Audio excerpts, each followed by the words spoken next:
আগুন নিয়ে খেলা আর আগুনের মধ্যে ঝাঁপ দেওয়া দুটো সম্পূর্ণ আলাদা জিনিস। দর্শক, গত কয়েক দশকে আমরা মধ্যপ্রাচ্যকে জ্বলতে দেখেছি, কিন্তু আজ যা ঘটছে তার সাধারণ কোনো কনফ্লিক্ট বা সংঘাত নয়, এটা একটা পূর্ণাঙ্গ প্রলয়ের শুরু। ভাবুন তো, যে আমেরিকার F-15 ফাইটার জেটকে বলা হয় আকাশের রাজা, যাকে ছোঁয়া তো দূরের কথা, র্যাডারে ধরাও অসম্ভব মনে করা হতো, সেই আমেরিকার গর্ব যদি মরুভূমির বুকে ধুলোয় মিশে যায়, তাহলে জিওপলিটিক্সের পুরো সমীকরণটা কোথায় গিয়ে দাঁড়ায়? ইরান চুপ ছিল, কিন্তু এখন আর তারা ডিফেন্সিভ নয়, এবার তারা শুরু করেছে সুপার হেভি মিসাইল অ্যাটাক। আজকের প্রথম বড় ব্রেকিং, ইরান আর কোনো লুকোছাপায় নেই, তারা শুরু করেছে অপারেশন ট্রু প্রমিস 4। ইসরায়েলের দিকে ধেয়ে আসছে ঝাঁকে ঝাঁকে ঝাঁকে ঝাঁকে সুপার হেভি ব্যালিস্টিক মিসাইল। খাইবার মিসাইলের এই নতুন ভার্সন ইসরায়েলের ঘুম হারাম করে দিয়েছে। দ্বিতীয় এবং অত্যন্ত স্পর্শকাতর খবর, ইরানের সুপ্রিম লিডার আয়াতুল্লাহ আলী খামেনির পরিবারে বড়সড় আঘাত। খবর পাওয়া যাচ্ছে আমেরিকার এবং ইসরায়েলের জয়েন্ট এয়ার স্ট্রাইকে শহীদ হয়েছেন খামেনির স্ত্রী। এই ঘটনা যুদ্ধের মোড় সম্পূর্ণ ঘুরিয়ে দিতে পারে। তৃতীয় এবং সবচেয়ে রহস্যজনক ঘটনা, আমেরিকার F-15 ফাইটার জেট ধ্বংস। ইরান বলছে তারা মেরে নামিয়েছে, আর আমেরিকা বলছে এটা কুয়েতের ভুল। আসল সত্যটা তাহলে কি, সেটা আজ আমরা বার করব। আজ ৩রা মার্চ ২০২৬ মঙ্গলবার সকাল ৮টায় এই খবর পড়ছি। চলুন সরাসরি প্রথম খবরে প্রবেশ করা যাক। দেখুন, গতকাল ২রা মার্চ রাত ৯টা, ঠিক এই সময়ে ইরান বিশ্বকে এমন কিছু ছবি দেখালো যা দেখে পেন্টাগনের সামরিক বিশ্লেষকদেরও কপালে ভাঁজ পড়ার কথা।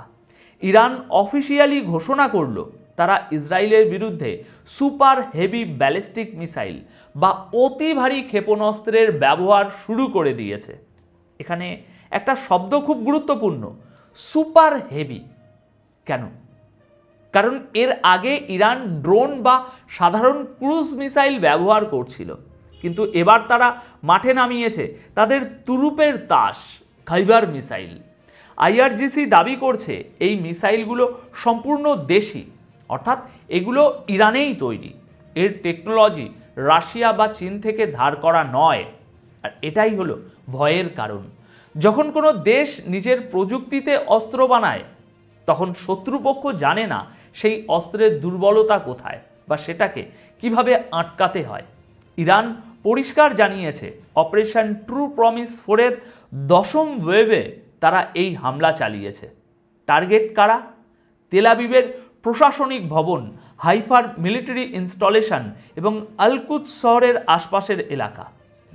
তাহলে ভাবুন একবার, ইসরায়েলের যে জায়গাগুলোকে সবচেয়ে সুরক্ষিত বা আয়রন ডোমের দুর্ভেদ্য দুর্গ বলা হতো, সেখানেই গিয়ে আঘাত এনেছে এই মিসাইলগুলো।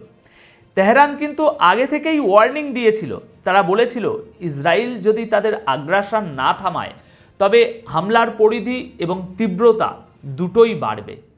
দেখুন দর্শক, ব্যাপারটা বোঝার চেষ্টা করুন। ইরান এখন আর কোনো কথাবার্তার মুডে নেই।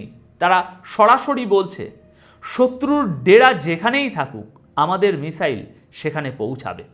তারা দাবি করছে ইসরায়েলে এখন সাইরেন আর থামবে না, মিসাইল হামলার ব্যাপ্তি আরও বাড়বে। ইরানের বক্তব্য পরিষ্কার, যুদ্ধ তোমরা শুরু করেছো ঠিকই, কিন্তু শেষটা আমরা করব। এই যে আত্মবিশ্বাস, এই যে ডাইরেক্ট কনফ্রন্টেশনের সাহস, এটা কিন্তু গত কয়েক দশকে দেখা যায়নি। এখন প্রশ্ন হলো, এই মিসাইলগুলো কতটা ধ্বংসযজ্ঞ চালিয়েছে? তার সঠিক রিপোর্ট বা ফুটেজ পেতে হয়তো আমাদের আরও কয়েক ঘন্টা অপেক্ষা করতে হবে, কারণ ইসরায়েল সবসময়ই তাদের ক্ষয়ক্ষতির পরিমাণ সেন্সর করে প্রকাশ করে। কিন্তু যে ভিডিওগুলো ইরান রিলিজ করেছে, তাতে লঞ্চিং প্যাড থেকে মিসাইলগুলো যেভাবে আকাশে ডানা মেলেছে, তা দেখে এটুকু নিশ্চিত হওয়া যায় মিডল ইস্টের শান্তির পায়রা এখন মৃত। এবার দ্বিতীয় খবরে আসি, যা হয়তো এই মহাযুদ্ধের সবচেয়ে বড় আবেগের বিস্ফোরণ ঘটাতে যাচ্ছে। দর্শক, একটু গভীরভাবে ভাবুন, যুদ্ধের ময়দানে সেনাপতি হারানো এক জিনিস, আর পুরো রাজ পরিবার বা সর্বোচ্চ নেতার পুরো অস্তিত্ব মুছে যাওয়া সম্পূর্ণ ভিন্ন জিনিস। আমরা আগেই জেনেছিলাম আমেরিকা ও ইসরায়েলের সেই ভয়াবহ জয়েন্ট অপারেশনে ইরানের সুপ্রিম লিডার, শিয়া বিশ্বের আধ্যাত্মিক নেতা আয়াতুল্লাহ আলী খামেনি শাহাদাত বরণ করেছিলেন। বিশ্ব সেই ধাক্কা সামলে ওঠার আগেই এলো দ্বিতীয় এবং চূড়ান্ত সংবাদ। সেই একই হামলায় যেখানে খামেনি প্রাণ হারিয়েছিলেন, সেখানে গুরুতর আহত হয়ে মৃত্যুর সাথে পাঞ্জা লড়ছিল তার স্ত্রী মনসুরা খুজাস্তে বাঘেরজাদে। কিন্তু শেষ রক্ষা হলো না। তেহরান টাইমস এবং একাধিক বিশ্বস্ত ইরানি সোর্স নিশ্চিত করেছে গতকাল 2রা মার্চ রাত 8টায় তিনিও এই পৃথিবীর মায়া ত্যাগ করেছেন। অর্থাৎ ইরানি ভাষায় তিনিও শহীদ হয়েছেন। সিরিয়াসলি বলুন তো, এর মানেটা কি দাঁড়ালো? এর মানে হলো 28শে ফেব্রুয়ারির সেই বিমান হামলাটি ছিল ইতিহাসের অন্যতম নিখুঁত স্ট্রাইক। আমেরিকা এবং ইসরায়েল শুধু ইরানের মাথা বা সুপ্রিম লিডারকেই টার্গেট করেনি, তারা নিশ্চিত করেছে যেন তার পরিবারের কেউ আর উঠে দাঁড়াতে না পারে। খামেনি তো ঘটনাস্থলেই চলে গিয়েছিলেন, কিন্তু তার স্ত্রী হাসপাতালে যন্ত্রণার সাথে লড়াই করে আজ হার মানলেন। শুধু তাই নয়, এই হামলায় পরিবারের আরও অনেক সদস্যের প্রাণহানির খবরও আমরা পাচ্ছি। এখন প্রশ্ন হলো, মনসুরা বাঘেরজাদে কে ছিলেন? তিনি ছিলেন ছায়ার মতো। রাজনীতির চাকচিক্য বা ক্ষমতার দম্ভ তাকে কোনোদিন স্পর্শ করেনি। তিনি ছিলেন একজন লো প্রোফাইল মানুষ, যিনি আজীবন তার স্বামীর পাশে সাধারণ জীবন কাটিয়েছেন। কিন্তু আজ তার এই মৃত্যু ইরানের সাধারণ মানুষের আবেগে যে আঘাত দিয়েছে, তা খামেনির মৃত্যুর চেয়ে কোনো অংশে কম হয় না। ইতিহাস সাক্ষী, যখন শত্রুপক্ষ প্রতিপক্ষের ঘরে ঢুকে নারীদের উপরে আঘাত আনে, তখন সেই যুদ্ধ আর জিওপলিটিক্যাল থাকে না, সেটা হয়ে যায় ব্যক্তিগত রক্তের ঋণ। ইরানে এখন শোকের মাতম চলছে ঠিকই, কিন্তু এই কান্নার আড়ালে জমছে দাউ দাউ করে জ্বলা ক্ষোভ। দর্শক, মনে রাখবেন, ইরান এখন কার্যত অভিভাবকহীন। তাদের সর্বোচ্চ নেতা নেই, আজ তার সহধর্মিণীও নেই, হারানোর মতো আর কিছুই বাকি নেই তাদের।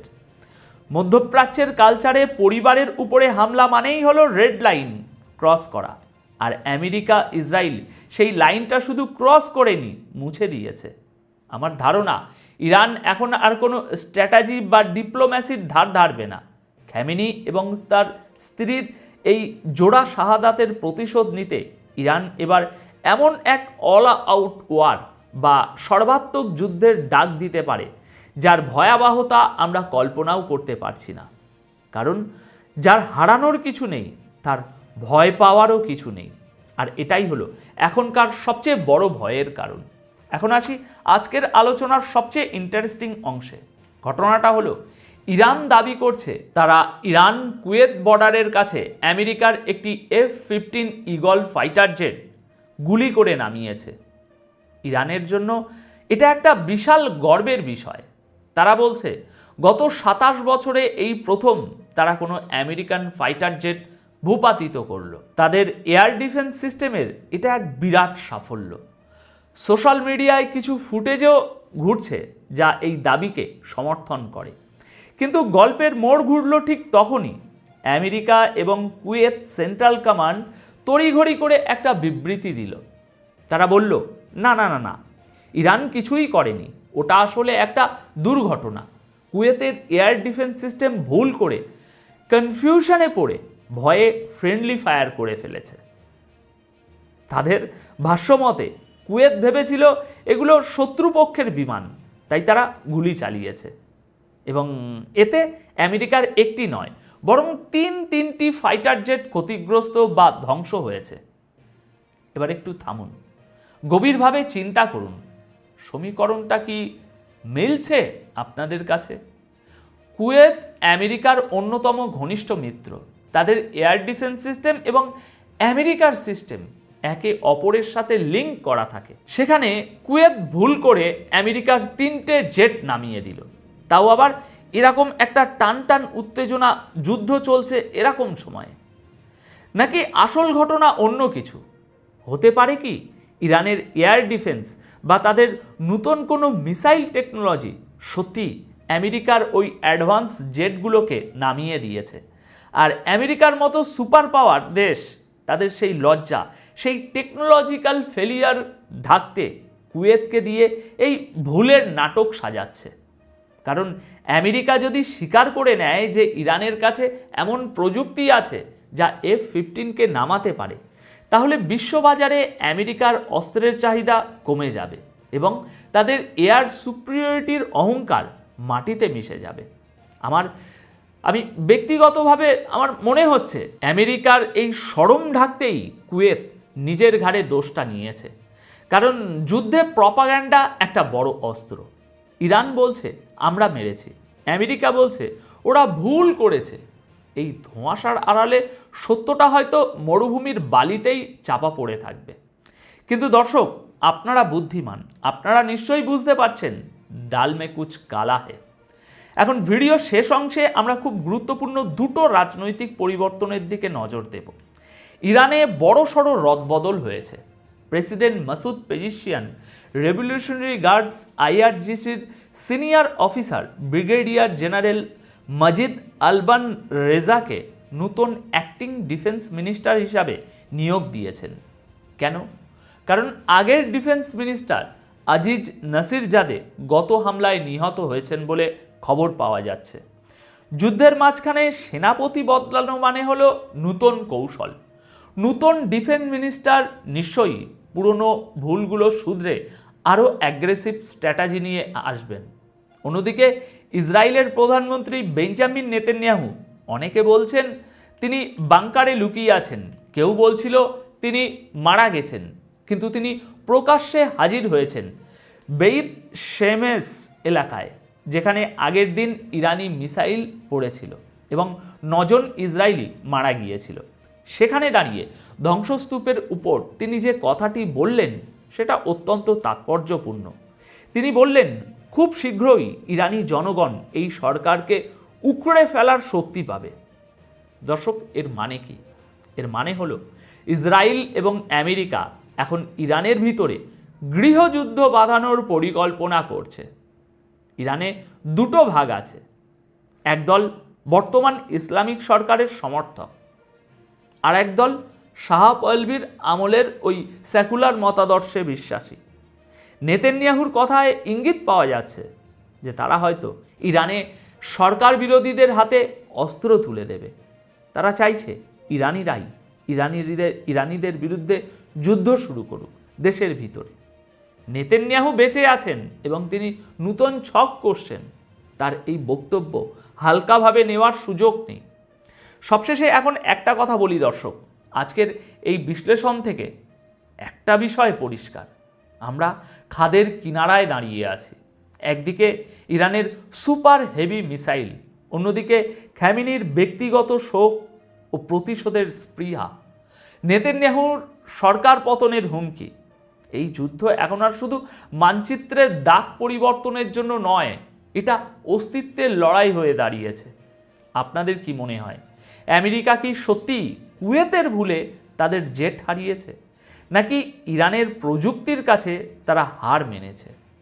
আর খামেনির স্ত্রীর মৃত্যু কি এই যুদ্ধকে তৃতীয় বিশ্বযুদ্ধের দিকে ঠেলে দেবে? কমেন্ট সেকশন আপনাদের জন্য খোলা, আমি প্রতিটি কমেন্ট পড়ব। আপনাদের মতামত জানান। দেখা হবে পরের ভিডিওতে আরও নতুন কোনো ব্রেকিং নিউজ নিয়ে।